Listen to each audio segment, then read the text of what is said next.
Hmm. Alright guys, do stuff with Nikki here. I'm gonna do a kind of a quickie, I think. But I'll tell you what it is. I have a lot of questions about carrots lately. I think I gave Jolene a tip months and months ago about what really works for me. It's super simple. Forget about Googling and all that crap, because you'll end up with stuff like get a TP and spread your seeds out and do all this stuff, cornstarch and flour and blah blah blah. Which is great if you want to make your own seed tape. I don't have time for that shit. I want to throw seeds in the ground, I want them to grow, and I want to eat fast. And so, once you get carrot seeds to germinate, you will be eating quickly. But you got to get them to germinate is the problem first. And it seems to be a problem with a lot of people. They've got problems germinating their stuff. So, carrot seeds are teeny weeny weeny. These are some of my saved ones. I think these are Nantes. Pretty cool carrots. The thing is, they've got a super hard seed coat. Even though these are tiny, like little fleas, you know, they've got a really hard seed coat. And when you're dealing with seeds that have a super hard seed coat, germination is a little tricky, right? Gotta go in there, water all the time, blah, blah, blah. But there's a way to bust that open and literally have your germination time with carrots, which take typically about, 2 weeks, if they germinate. So, the whole paper thing, I mean, I get it. But I have a different way. Right now, on my stove, I have a pot of water that is about to boil. And what I'm going to do is, Gary's going to be home any minute. He went out to breakfast. I threw him out. And I'm going to have him grab the camera, and I'll show you what I do. It's quick, it's easy, it works really well. And let's see. There is the second way. Like mine is directly putting the seeds in the ground. Because carrots are, you don't want to transplant them. They don't like that stuff. That's something that needs to be in the ground. And remember, you guys, I'm in South Florida. So this is almost Christmas. And this is about the only time of year, even though it's still hot. Like right now, what does it say up there? It's in the low 70s. That's why I'm wearing a long sleeve. That we can actually do this. They typically germinate at about 70 degrees is the temperature they like, which is actually kind of cool for most seeds that we're germinating here. They like it a little bit warmer. But carrot seeds, they germinate at about 70. But here's the thing, to break the seed coat, got to get the temperature a little bit higher, if not only for just a minute or two. And I'm going to show you how to do that. When he gets back, I'm going to get Gary to grab the camera. And what I'll do is a little corner in my bed back there where the soil's loose. And I'll show you what I do. Now again, I don't use paper. Because, you know, the whole thing of people tell you they've been complaining, like they use paper and they put the seeds on there, but then the roots and bust through the paper and all. I do it the opposite way. If you're going to use paper, and I'll show you in a minute, well, I'm not going to use paper, but if I do, I get them all soaking wet with the boiling water, and I use my hands and I'll spread them over the paper, and then I turn the paper upside down. Because by the time they germinate, and over the period of getting wet, and you watering them and what have you, the tops will break through the paper, which is pretty much nothing at that point anyway. You don't want the paper on the bottom. If you do anything, leave it on top, because it'll break down and disappear and what have you. So, I'm going to grab my pot of water, which is just about to boil on the stove, and then I'll tell you exactly what's up and how to do this. And I may do actually one other quickie today that I wanted to do yesterday, but this afternoon, no, because we got car stuff this afternoon, which I will videotape. We're taking the Boss 302 out, finally. He hasn't been out in a while, so the old one. And so we're going to head over to Anne Marie's later on, early this evening, and I'll be doing a video of that. So no gardening the last half of the day. Car stuff only. Hot rods. Alright, I'll see you guys in a minute. We'll get Gary behind the camera so you can see what I'm doing out there. And Be back in a bit. Here we go. Yo! Alright, part 2. We're out here with the camera as promised. Gary's on the buttons. Say hi, Gary. Hi. Alright, so, what I did was, obviously, I plan out a ton more carrots than this. But I made a little spot for you, just to show you what I was talking about in the intro before. So, I've got my dirt kind of squared away here. It's still kind of a mess. So, what I do is, now you know, the carrot seeds, they're tiny. The smaller the seed, the lower depth you plant it at. You don't want to bury these things. That's actually, I found out with people that have talked to me, their number one problem. They bury carrot seeds way too deep, and they're hard enough to germinate. So if you bury them too deep, you're going to wait a whole lot longer for them to pop up. Don't bury them deep. They're freaking tiny, dude. They're like, what? They're like the size of a flea. Alright, so, anyway. Let's say you can do 1, 5, whatever rows. I'm going to do one little one just to show you what I'm talking about here, right? I'm going to get down on my knees and get dirty. I have a lot of practice.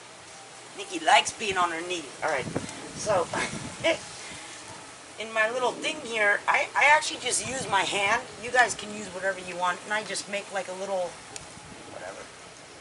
Because carrots are barely 1/4 of an inch in the dirt, literally, because they're so small, right? We're getting to the germination part in a minute.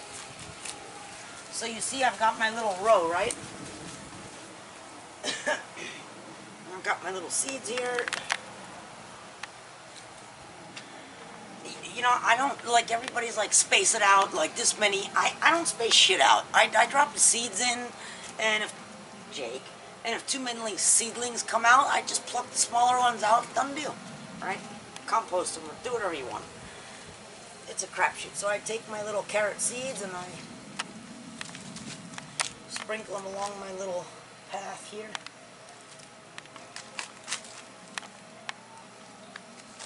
Oh, that's too many in that spot. Right. Sorry if my tits are hanging out. Right, so let's say that's our little row there, right?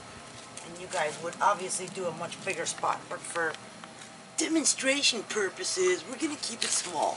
Right. So let's put that over there. Now, so I got my seeds in my little trench here. Jake, fuck off. Now I got my seeds in the little trench right here. Here's the secret. And normally I wouldn't do this with a pot, but I just took this off the stove. This is a pot of water. I boiled it on the stove till boiling hot, right? And what I do is I take it, and before I cover them, I water the seeds in, just like that. Now, of course, this is a little heavier than I'd want. I would use something a little more gentle, but demonstration, right? So, I poured the boiling hot water over, and then right after I gently cover them a teeny bit. I'm not covering them with dirt. I'm dusting them with soil. Only so they don't spread around too much, and I'll show you why in a minute. Y'all know I cut my own grass. I told you these are tiny fucking seeds. So when you've got tiny seeds like that, and they start germinating, when they're that teeny beeny, it takes a lot of effort to punch through dirt, especially if that dirt is hard and heavy. Sometimes they won't even bust through. So what I like to do with teeny weeny seeds, especially like carrot seeds, I dump my boiling water over, because what that does is kind of almost activates it, like breaks the seed coat a little bit faster. And I mean boiling. Just don't have any plants like too close near it, you'll kill it. Because of course it cools down right away. Then what I do is I save my grass clippings. They weigh shit. And this is actually how I cover my carrots. I don't cover them with a bunch of dirt. They say plant at 1/4 inch. You can do that. Don't cover them with dirt. I cover them with this. You got hay, straw, whatever. Cover it. Because it'll stick together, right? Like this. It's almost like soil. It will be eventually when the worms get to it. I cover the carrots like this. Right? And after I'm done covering it, because Jake, really? These are dried grass clippings? After I'm done covering them like that, I take the rest of my hot water because, of course, by the time you're done doing that, it's hot. It's not boiling anymore. And I give it one more coating like that.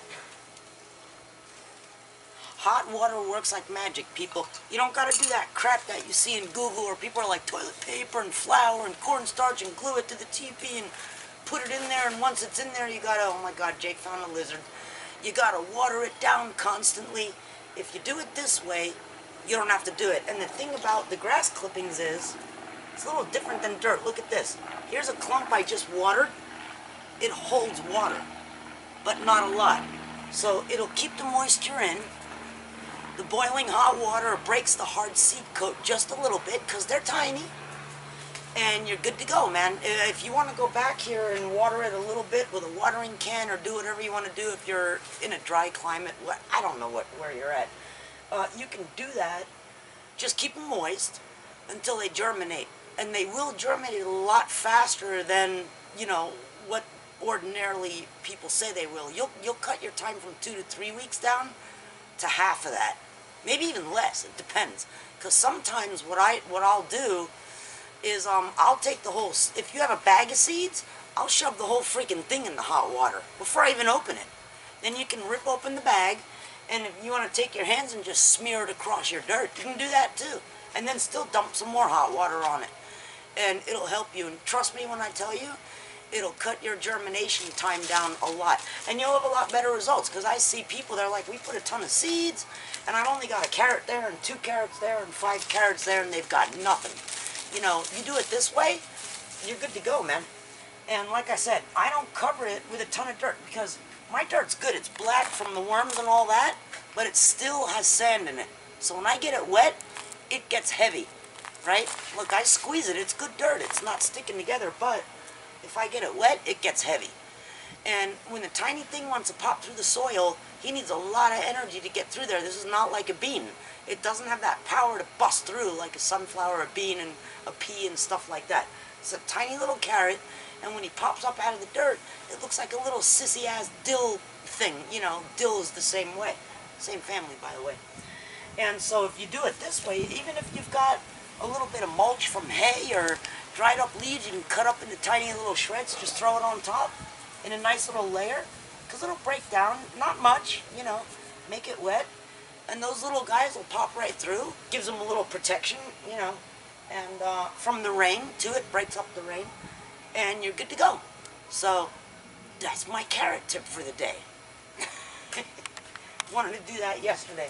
So I'm not going to do the other one today because we got a car thing to do this afternoon, and Gary's in the shit house right now, so, you know, I got to go fix my water fountain because he broke it. Sort of broke it. Say goodbye. Yeah, whatever. Alright, so, do stuff with Nikki, stay green, a little wild and dirty doesn't hurt either, and, you know, use some boiling water on your carrots, and when people piss you off. Love you guys. Nikki out.